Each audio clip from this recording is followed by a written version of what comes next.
Muy buenas noches, arrancamos como todos los viernes tertulia económica con invitados de alto nivel y como siempre para hablar los temas ahora mismo económicos más relevantes, también de los mercados. Se anunciaba ayer S&P 500 subiendo ya un 20% desde los mínimos de octubre, se anunciaba el nuevo mercado alcista y ahora hay que preguntarse, ¿va a durar? ¿No va a durar? ¿Esto es un nuevo mercado que va a prolongarse durante meses?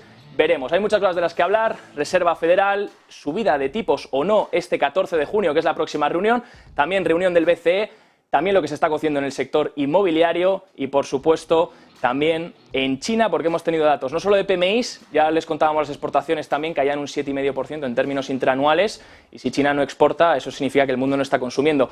Y, por otro lado, también el PPI que hemos conocido hoy, en los que vemos también niveles de deflación importantes. Para hablar de todo esto y mucho más, como siempre, aquí presencial, Gustavo Martínez, profesor de finanzas en la Universidad Francisco Marroquín y asesor financiero. ¿Qué tal, Gustavo? Muy bien, muchas gracias, Javier, y nada, encantado de estar contigo, con Basagotti y con el resto del equipo. Gracias por venir, como siempre, y José Basaigotti también, CEO y cofundador de Trading Pro. ¿Cómo estás, José? ¿Qué tal? ¿Cómo estamos, Javier? Pues nada, un placer. Aquí en buena compañía, así que vamos a charlar de mercados.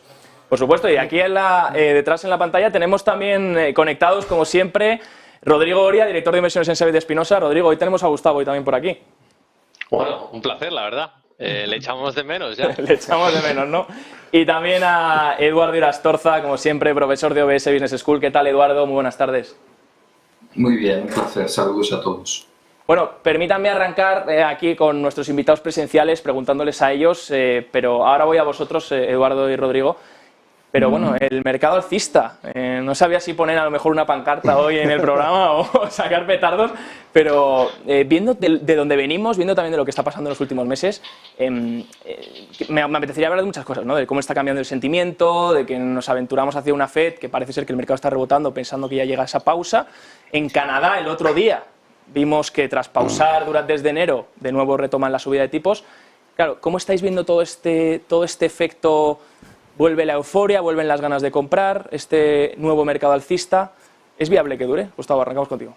Bueno, Javier, muchas gracias a todos por arrancar. Yo tampoco quiero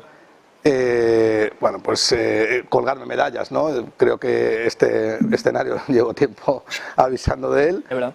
En este programa, todo el que siga este programa sabe perfectamente que yo este escenario lo he descontado desde hace tiempo, ¿no? Igual que he descontado que el oro se iba a los 2000, igual que dije que habría inflación y que después habría desinflación, etcétera, etcétera. Pero es cierto que el corto plazo pues es un poco moneda al aire. Yo me he basado siempre en los múltiplos en los que está cotizando el Standard & Poor's 500 y me he basado también en que esos múltiplos pues no descuentan el momento actual, sino descuentan lo que va a pasar en los siguientes años, y eso es lo que hacen los mercados. Los mercados todo el rato están descontando expectativas, ¿no? Y los precios se forman por descuento de expectativas. Y ahora mismo lo que el mercado está descontando, y es lo que la sensibilidad por la cual se ha medido siempre, es cómo iba a actuar la Fed, y eso iba a depender de cómo iban a salir los datos de inflación y desinflación. Yo con la inflación no era demasiado pesimista, ¿no? Porque yo analizaba muy bien los números, veía que, bueno, pues que el proceso desinflacionario se iba a dar en el momento en el que la Reserva Federal subiera un poco los tipos de interés y además tuviéramos la penetración de la vivienda, que todavía no ha impactado en el CPI o el IPC americano, y eso provocaría desinflación, con lo cual relajaría las políticas monetarias de la Reserva Federal, y a continuación el mercado empezaría a descontar unos múltiplos mayores como consecuencia de que los tipos de interés podrían caer y por tanto las políticas expansivas volverían, que es lo que el Standard & Poor's 500 está descontando en todo momento. Es decir, el S&P 500 los últimos 2 años y medio lo único que ha hecho es moverse en función de lo que descontaba que iba a hacer la Reserva Federal con los tipos de interés, y ese ha sido mi análisis en todo momento. Y bueno, el tiempo... Ahí va a ir, claro, si el mercado se ha movido en base a lo que esperaba de la Fed, entiendo que lleva tiempo ya descontando una posible pausa. Sí. También con el entorno desinflacionario en el que hemos entrado. ¿En junio qué podríamos esperar? Rápidamente, para también que... Bueno, yo ya me he mojado. Yo dije que iba a haber una pausa de tipos de interés y creo que va a seguir habiendo una pausa de tipos de interés. De hecho, creo que incluso estamos en la tasa terminal de tipos de interés. Es decir, que dudo o pongo en tela de juicio que en julio vayan a subir 25 puntos básicos, pero si lo suben va a ser un poco una memez, porque rápidamente van a bajar y este año yo creo que van a empezar a bajar los tipos. Y eso es lo que el Standard & Poor's 500 está cotizando, bajada de tipos de interés este año, con lo cual un múltiplo del PER 18 aproximadamente del año 2024. Interesante lo que has comentado porque dices, dudo que suban, que es lo que está descontando los swaps. Parada en junio, pero subida en julio, lo cual no tiene mucho sentido, ¿no? Porque, o sea, porque yo sé, el otro día me quedé como, ¿por qué pausar en junio y subir en julio? ¿Qué sentido tiene un mes de margen? No sé, José, si... Bueno, yo creo que sí tiene sentido porque valoras un poco el impacto que puede tener esa tasa terminal en la economía. De hecho, lo hemos visto, como has comentado, Javier, en Canadá y en Australia, que el mercado está descontando una pausa y bueno, los dos han sorprendido con subida de 25 puntos básicos. Esto demuestra que pausa no es pivot. A veces las bolsas lo celebran creyendo que una pausa es un pivot y nos ha dejado claro que no, que la política monetaria puede dar muchas vueltas. Y decías que ahora el mercado descuenta que en julio se van a subir tipos. Bueno, al 50%. Es ahora mismo una moneda al aire.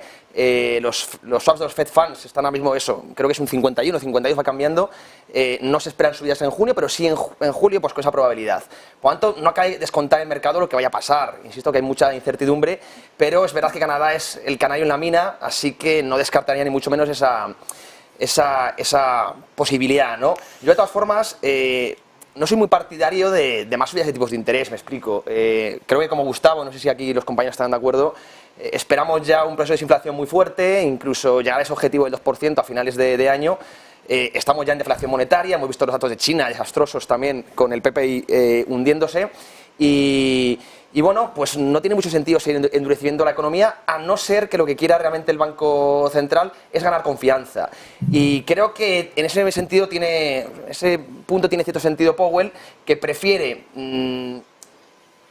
básicamente reforzar la confianza del dólar a pesar de que pueda causar una recesión, porque una recesión realmente no es tan grave como parece, ¿no? Esto a corto plazo quizás sí tenga efectos, desempleo, quiebras, pero a medio y largo plazo suele ser incluso un saneamiento de la economía. Esto lo que, bueno, el economista Schumpeter llama destrucción creativa, pues se eliminan malas inversiones, se liberan factores productivos, se ponen donde deben estar y suelen generar ciclos de auge. Esto lo vimos ya, por ejemplo, en los años 80, ¿no?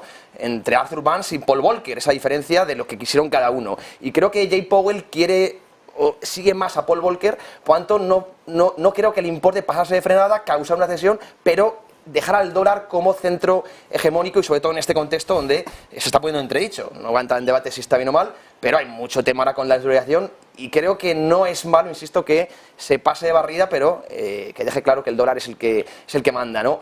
Por lo tanto, sí, espero subidas en julio y no estoy tan de acuerdo en que vayan a bajar los tipos de interés en este año. El mercado lo está descontando y ahí es donde se puede llevar el batacazo. Veremos, yo sigo viendo unos niveles prudentes ahora mismo en bolsa, llevamos un gran lateral, no estamos en un mercado alcista, así que mantengo esa postura de cierta prudencia, pero darle la enhorabuena a Gustavo porque la verdad es que ha clavado la tesis de inversión, en público además, así que siempre es de mención.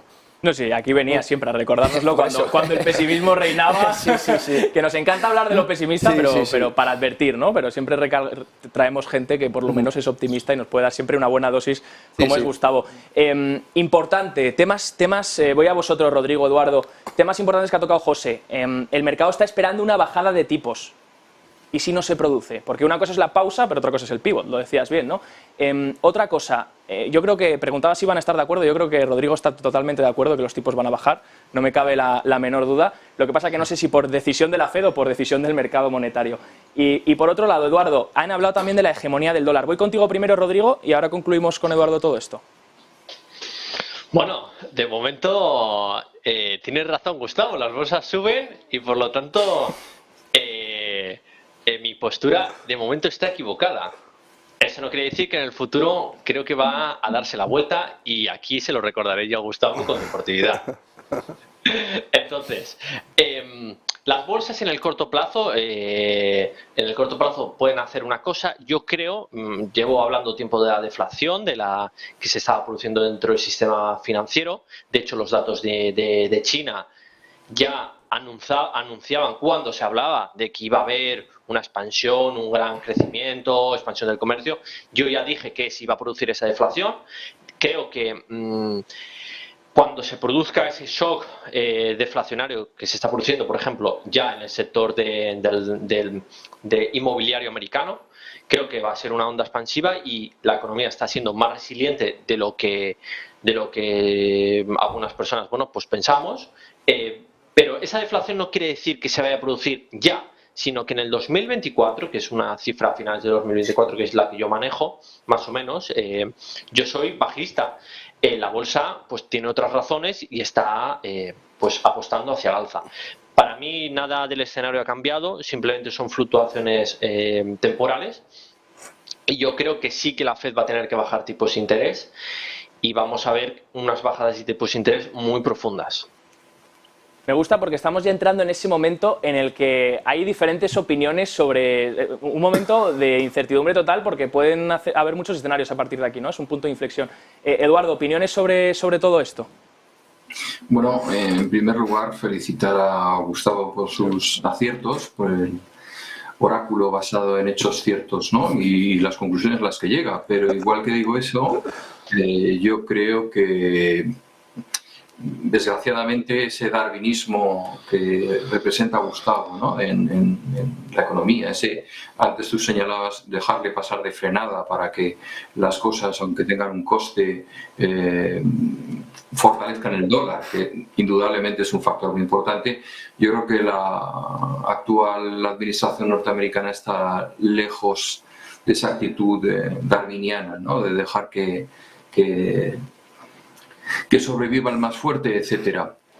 Yo creo que habrá en un futuro, desde luego no inmediato, una bajada de tipos de interés. Yo creo que eso sí se dará. Y además lo veremos acompañado pues de los El BTFP, ¿no, Eduardo? Sí, eso es lo que quería señalar, ¿no? Realmente que si estás metiendo dinero por detrás, pues realmente ya estás declarando una intención de salvar los muebles y mantener la economía, y además en un año preelectoral esto de que la gente se vaya a la calle o se cierren empresas, pues puede ser muy bien aprovechado por los republicanos, ¿no? Yo creo que las cosas van a seguir en stand-by y con una tendencia de futuro que coincido con Rodrigo que será tarde o temprano bajista. Ya que lo has dicho... bueno, sí, perdona, me gustaría decir que no sorprenda a nadie ver bajadas de tipos de interés en vertical y subir el dólar index contra otras monedas nacionales. Sí. Eso es un escenario que es muy, muy posible, que es el que yo manejo, que es una subida en vertical del dólar y bajadas de tipos de interés.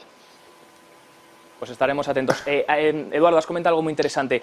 Tema del plan BTFP, ya no enfocado por tecnicismos, no quiero entrar ahí, que si ventana de descuento, que si BTFP y demás, a veces hablamos de teoría monetaria, pero no quiero que sea el caso, sino el hecho de que 100.000 millones ha sido el récord del plan BTFP esta semana con el balance de la Reserva Federal. De hecho, como la reducción de bonos y de bonos hipotecarios no ha sido muy grande esta semana, hemos visto incluso un incremento en el balance. Claro, a partir de aquí, Druckenmiller, uno de los inversores mano derecha de George Soros, decía, este es el mayor error que ha cometido la Reserva Federal este año. Porque ha demostrado, y José ha hablado de una cosa muy importante, y es la confianza, y ha demostrado que hoy en día los bancos centrales están perdiendo toda la confianza que tenían, en un momento en el que incluso con la confianza controlas las expectativas de inflación, que son incluso más importantes que la inflación actual. Sí mismo.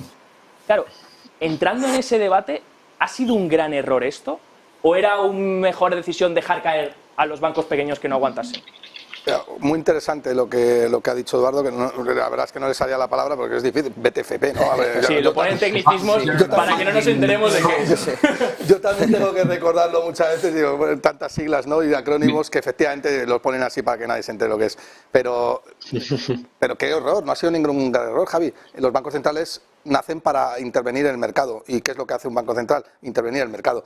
Ahora mismo, yo estoy de acuerdo con el escenario aunque no lo parezca, yo también estoy de acuerdo con el escenario de Rodrigo. Yo creo que su escenario clave, bajada de tipos de interés con un dólar index que se va a máximos, no es otra cosa que una desconfianza brutal en el mercado, y solamente hay confianza en el pasivo por refugio por excelencia, que es el dólar. Pero ojo, porque el dólar también pierde adeptos y eso lo recoge el oro, que está camino de máximos históricos y que se va a ir a máximos históricos, y que vamos a ver el oro en $2.500 la onza, más tarde más temprano. Si yo cuando digo que el oro se va a $2.500 la onza, es porque tengo el mismo escenario que Rodrigo.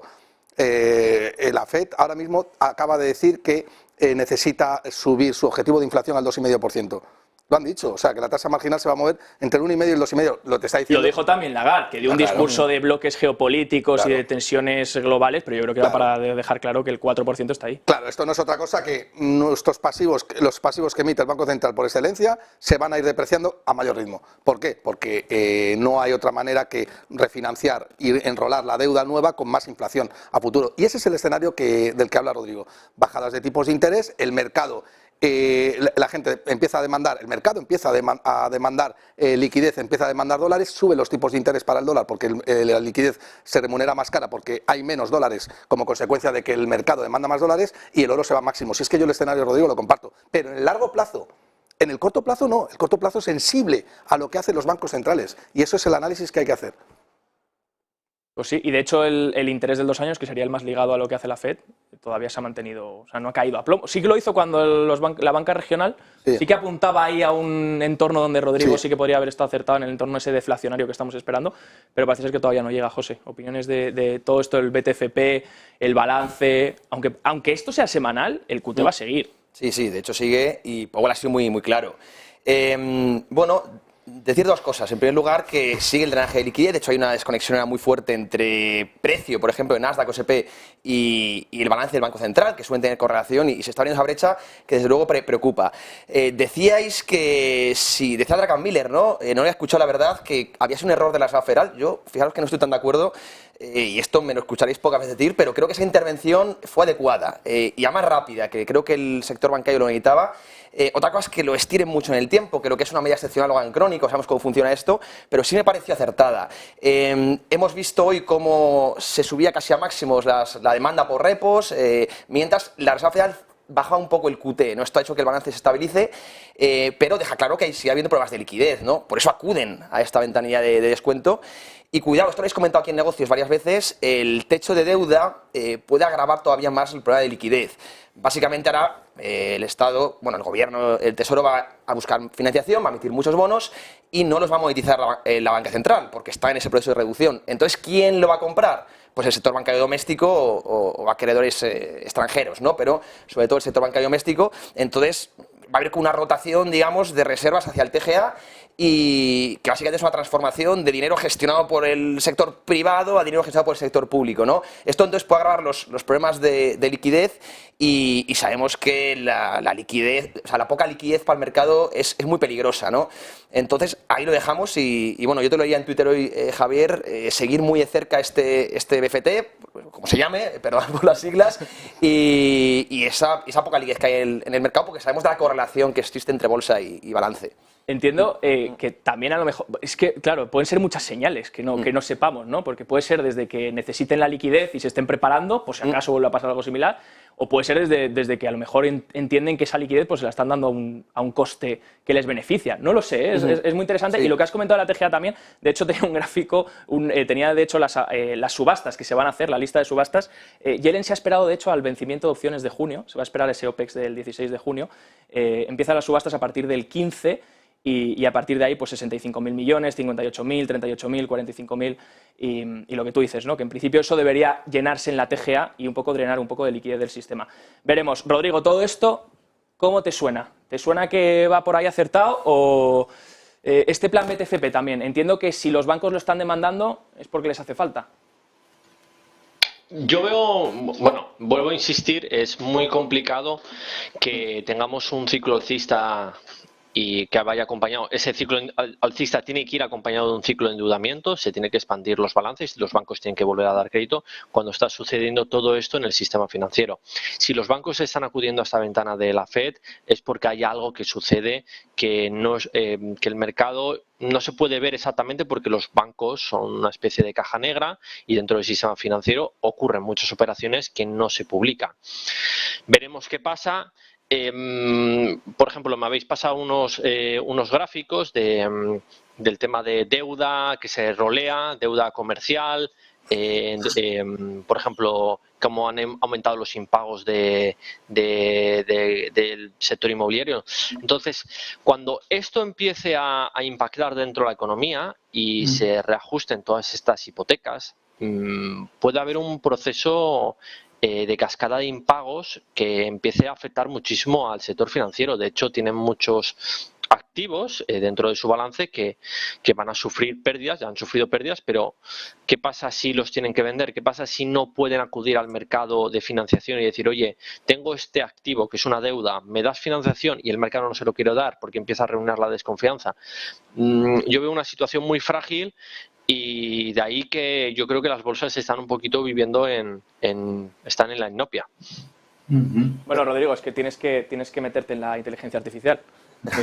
Es la moda. Pero un apunte que me gustaría, Javier, y no le robo ni un minuto a Eduardo, es que fijaros lo que ha hecho la Reserva Federal con los BTFP. O sea, es que es gravísimo. Fijaos que lo que está haciendo es tomar bonos al precio el que está cotizando el mercado y devolverlos al precio que cotizaba a la par. Es decir, lo que está haciendo es saltarse todo el riesgo del mercado y volver a intervenirlo. Es que es más de lo mismo, pero empeorado todavía, porque ya venimos de una distorsión brutal. Es decir, no está dejando que aquellos actores que no deberían de estar en el mercado estén, con lo cual está zombificando la economía y todo eso va a acabar probablemente en el desastre que Rodri busca, ¿no? Que ya hablamos que de hecho busca, no creo, ¿no? que ya hablábamos Yo quiero que la economía vaya bien, no quiero que esto vaya a apocalipsis. Quería decir que Rodrigo descuenta, ¿no? Una cosa, y habla Eduardo, no te robamos tiempo. Decir que al final todas estas situaciones de los bancos son problemas de la regulación de Basilea post-2008. Ahí se crea una serie de regulación que obliga a los bancos a tener activos líquidos y se hacen unas calificaciones. Y los bonos estatales cumplen lo que se llaman unos términos muy complicados que es para que la gente lo entienda. Pero incluyen a los bonos como activos que los consideran muy robustos para construir sus posiciones de balance. Entonces, bueno, al final estos son siempre errores de centralización, errores de burócratas. Hicieron una regulación y al final el sistema, como es una estafa, acabará explotando, pero no quiere decir que vaya a explotar mañana, sino que pueda tardar muchos años y en el proceso puede llevarse a mucha gente. Esos HQLA que decías, ¿no, Rodrigo? Que de hecho hemos hablado alguna vez de ellos. Importante porque Gustavo ha dicho algo muy interesante y es, claro, dentro de este plan BTFP, José decía, puede ser una buena opción lo que hizo la Fed, intervinió rápido, eso por supuesto, porque la confianza era necesaria en ese momento, si no podía haber salidas de depósito masivas. Pero por el otro lado, estás también impidiendo que los malos actores dentro del ciclo económico se vuelvan a salvar. Recordemos que Signature Bank Silicon Valley Bank, llevaba 15 meses sin director de riesgos. ¿Cómo puede un banco que tiene la duración sin cubrir estar 15 meses con una vacante de director de riesgos? Eduardo, ¿qué opinas de todo esto? Pues yo creo que es un síntoma de los tiempos, ¿no? Rodrigo lo ha definido muy bien. Yo quería apuntar una idea y es que los famosos BTFP, bien, que es el acrónimo de las siglas de este plan, esa ventana que tú decías, esa ventana no se va a cerrar hasta que esto pete. O sea, esto no es un plan puntual para una circunstancia concreta. Yo creo que esto se va a mantener igual que se mantienen las ayudas al sector del automóviles o los PERTES o tantas cosas que han llegado que parecía que estaban para solventar un problema en un momento y se quedan para siempre, ¿no? Yo creo que cerrar esa ventana va a costar bastante trabajo, va a costar mucho. Yo creo que en los próximos meses vamos a ver cómo nuevos bancos lo van a pasar muy mal, porque como se señalaba ya hay factores como lo que es el real estate, etcétera, que están haciendo mucho daño y vamos a ver cómo los grandes, pues, y en esto pues estoy seguro que Gustavo se sentirá muy contento, acaban con los ineficientes, ¿no? Acaban con los ineficientes. Eso lo vamos a seguir viendo, quizá de una manera no tan espectacular, mucho más en la sombra, mucho menos, no se trata de dar malas noticias, sino que se adquirirá. Y eso estará en línea con la cultura financiera, yo diría que económica norteamericana, ¿no? Que pasa de fusiones y de acuerdos y directamente compras lo que quieres, ¿no? Algo completamente contrario a lo que ocurre en Europa y más concretamente en Francia, ¿no? Donde yo recuerdo trabajar para una gran compañía, un laboratorio francés, el mayor de Europa, que entre sus valores tenía el de fusiones. No me preguntes por qué, pero era uno de sus valores. Eso es muy francés, ¿verdad? Los franceses siempre fusionan absolutamente todo, que sea Stellantis, en Total Elf, etcétera. Los americanos no va a pasar eso y vamos a ver menos actores en el sector financiero. Yo creo, y eso no hay que esperar a que esto se venga abajo, sino que a lo largo de los años pues se irá perdiendo grasa el sector. Es muy interesante todo esto y hemos hablado del mercado, que se va a corregir, que se va a subir. Yo, al margen de quedarme solo en las bolsas, porque bueno, puede ser lo que decía Gustavo, ¿no? En el corto plazo pues, podemos tener una moneda al aire y a saber lo que hace mañana el S&P500.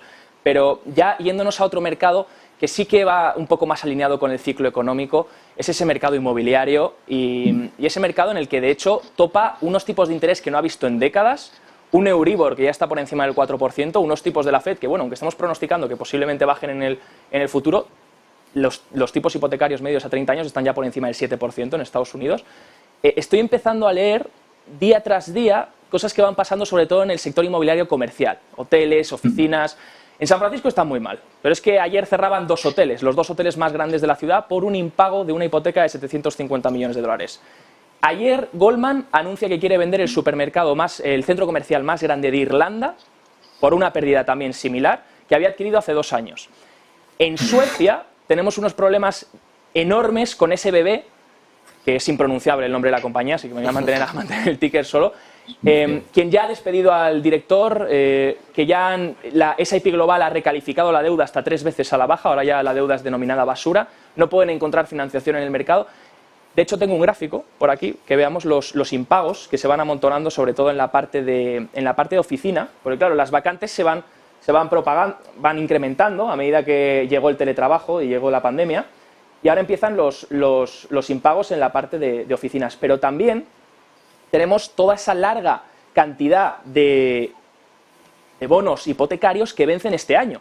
Tenemos otro gráfico de vencimientos de esa deuda comercial, que veréis que en 2023 y 2024, ahí está, 2023 y 2024, vence muchísima deuda comercial. Claro, la pregunta aquí es si van a poder refinanciar a unos tipos que ya no son los regalados, ¿no? Entra la era ya del dinero regalado, ya por lo menos acabado hasta dentro de un tiempo, porque Rodrigo nos dice que va a caer rápido los tipos, pero por ahora hasta dentro de un tiempo no está. Gustavo, ¿cómo lo ves?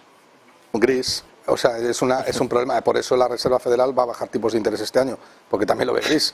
O sea, es que tienes acabamos de ver cómo varios bancos han petado por culpa de bonos que estaban valorados, pues estaban valorados a un tipo distinto al del mercado y por tanto el riesgo habían caído mucho y no se había cubierto esa duración. Pero es que la vivienda es un activo que también baja y va a bajar como consecuencia de los tipos de interés y eso va a hacer que muchos balances peten también.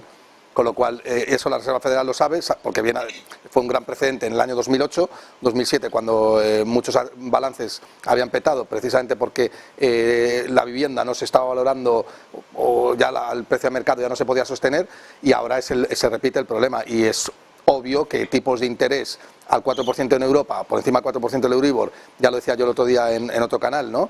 Y por encima del 7% en Estados Unidos va a provocar una corrección del mercado inmobiliario muy pronunciada. Eso que no le quepa duda a nadie, ¿no? Porque yo hay mucha gente que estoy escuchando, no, es que los pisos no bajan, es que no sé qué, es que en Madrid no hay oferta. No hay oferta, pero vamos a ver, alma de cántaro, y perdóname la expresión, no hay oferta, pero si la oferta es la que había hace 2 o 3 meses, con la diferencia de que la demanda ahora se ha deprimido muchísimo, con lo cual menor oferta, que sigue siendo rígida, pero la demanda cae, el precio tiene que caer, y eso se va a ajustar, eso lo vamos a ver, ¿no? José, ¿opinas igual? Sí. Ya de hecho lo hemos visto en España, ¿no? El otro día se informaron no los tengo aquí a mano, pero los informaron datos de caída bastante importantes. En Madrid han caído las ventas un 30%, que no los precios, pero sí las ventas. Pero o sea, es que primero empieza por ahí. El ajuste es lento. Suecia tampoco hay oferta, por ejemplo, y el mercado ha caído más de un 10%. De hecho, estamos viendo cómo el sector inmobiliario en general está cayendo en todo el mundo, ¿eh? Ya pasó en Estados Unidos, en China, recordar esa quiebra de Evergrande y todo lo que pasó con su sistema inmobiliario también. En UK hemos conocido también esta semana los datos y caída interanual.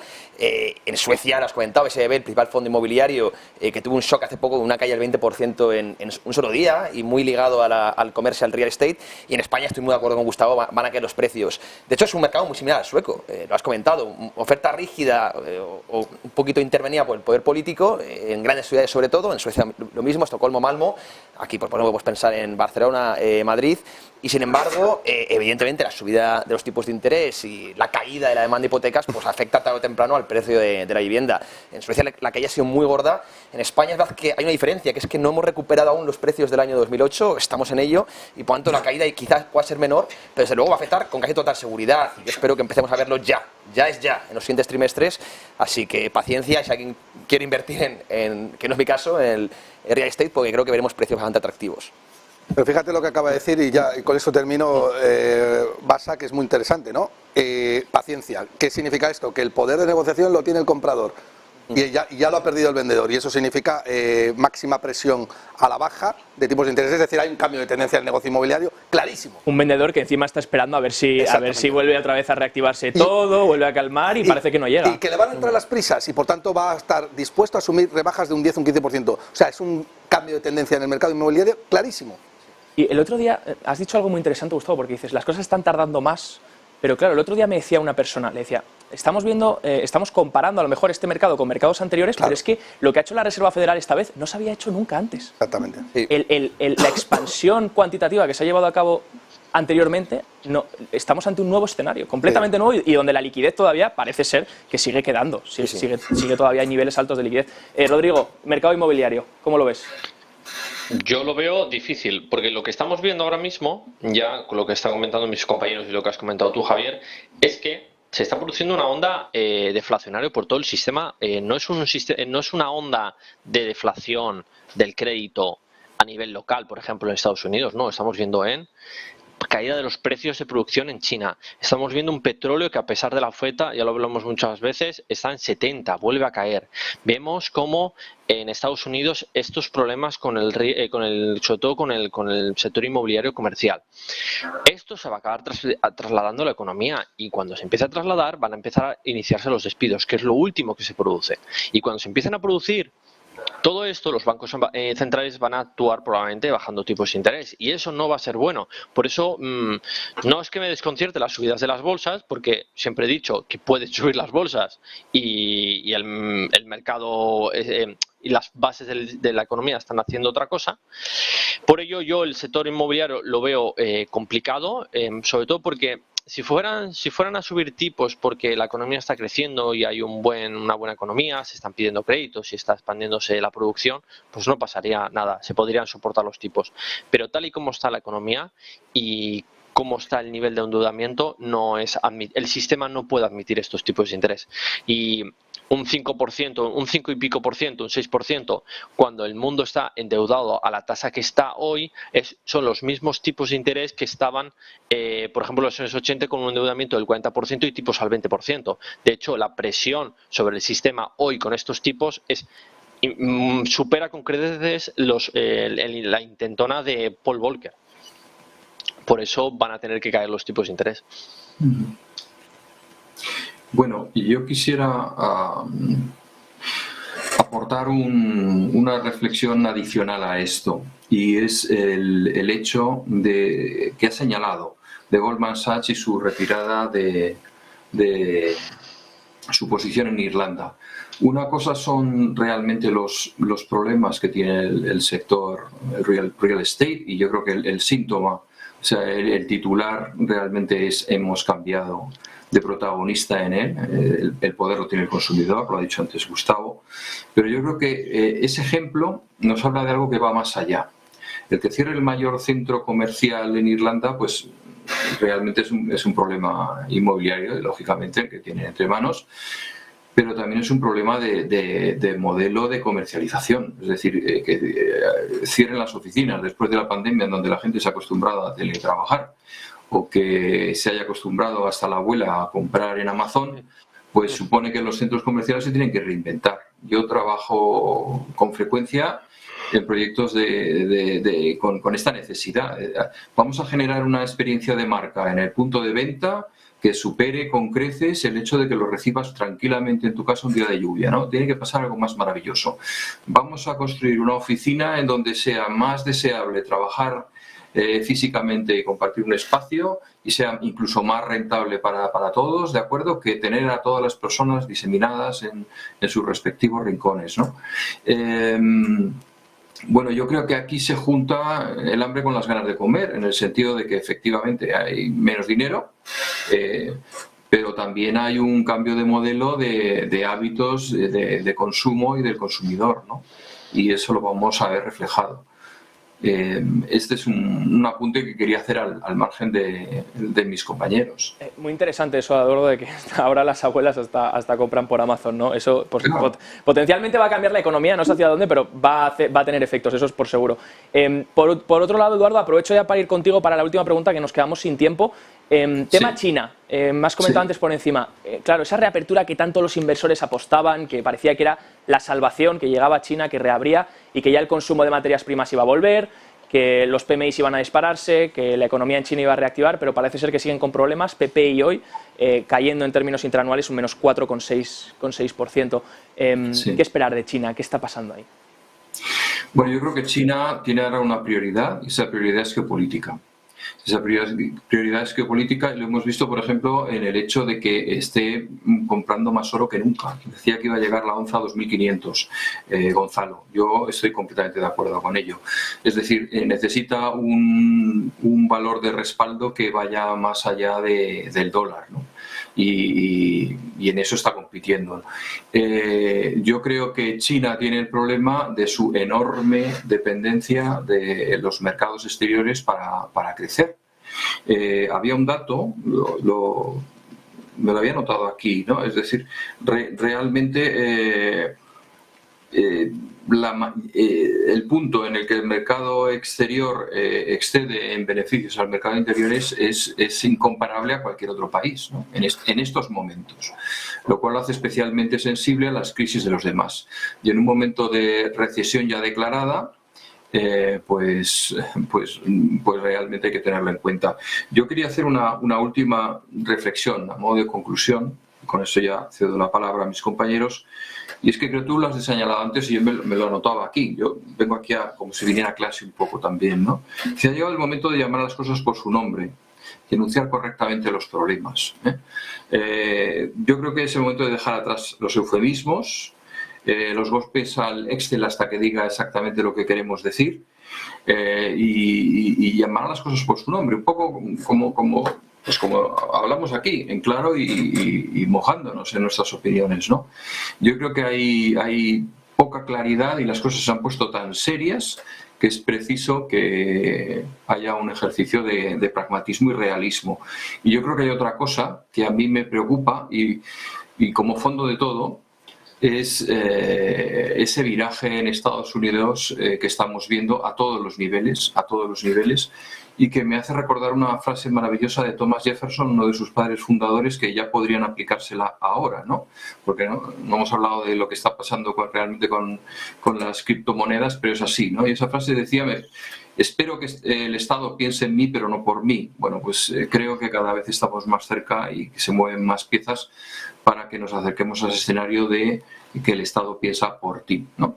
Y eso lo vemos en China también, con lo cual yo creo que China, con todo, es el Estado que tiene más cartas en la manga para salir con bien de toda esta historia, de todas las grandes potencias. Y lo vamos a ver en el desenlace final del conflicto que estamos viviendo a nivel global. De hecho, ya estamos viendo cómo han metido el pie en el acelerador en el estrecho de Taiwán, etcétera, ¿no? Este era un poco el planteamiento. Has planteado lo de las criptos, Eduardo, qué pena que no nos dé tiempo a abordar esto, pero sí. Lo que está pasando con las criptos, justamente la SEC, el regulador, denuncia a Binance, denuncia a Coinbase en un momento en el que se va a presentar la FedNow. No sé si es coincidencia o casualidad, veremos en los próximos meses. Rodrigo, rápidamente, lo siento, Eduardo, es que nos quedamos sin tiempo. Sí. Rápidamente, una opinión de China, Rodrigo, nos lo has comentado antes por encima, por concluir. Sí. Yo creo que China tiene un grave problema con el sistema inmobiliario. lo venimos hablando muchas veces los viernes, tiene un sistema financiero, bancario, una hiper mega burbuja inmobiliaria que están intentando sostener, porque el gobierno chino lo que quiere es paz social y si se derrumba su sistema inmobiliario, que en el cual la mayoría de los chinos ahorran, hay chinos que tienen 2 o 3 o 4 viviendas, tendrían un grave problema social.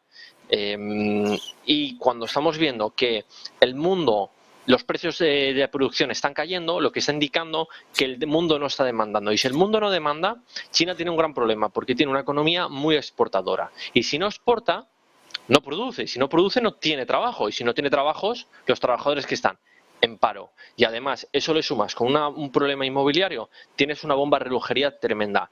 China tiene es dependiente del sistema euro-dólar, del dólar, y a pesar de que se quiera desvincular, y creo que el dólar, el oro en el futuro, estoy de acuerdo con mis amigos, con mis compañeros, va a subir, en el corto plazo China lo va a tener muy complicado para desvincularse del dólar. Totalmente. Y creo que le va a afectar mucho la próxima crisis financiera, sobre todo porque ellos como sociedad van a tener muy difícil limpiar y purgar esa economía y reorientarse, porque van a tener que sufrir tantísimo a corto plazo para reorientar la economía, que no creo que el Partido Comunista Chino sea capaz de realizar esa tarea.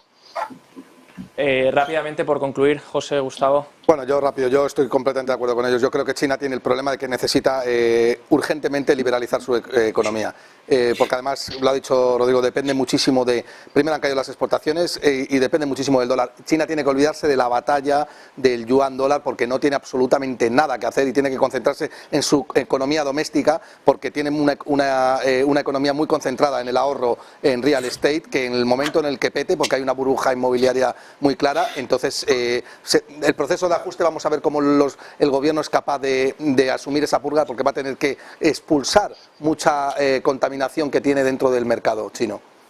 Pues sí, tendrá que esperar para esa desdolarización de la que tanto se habla.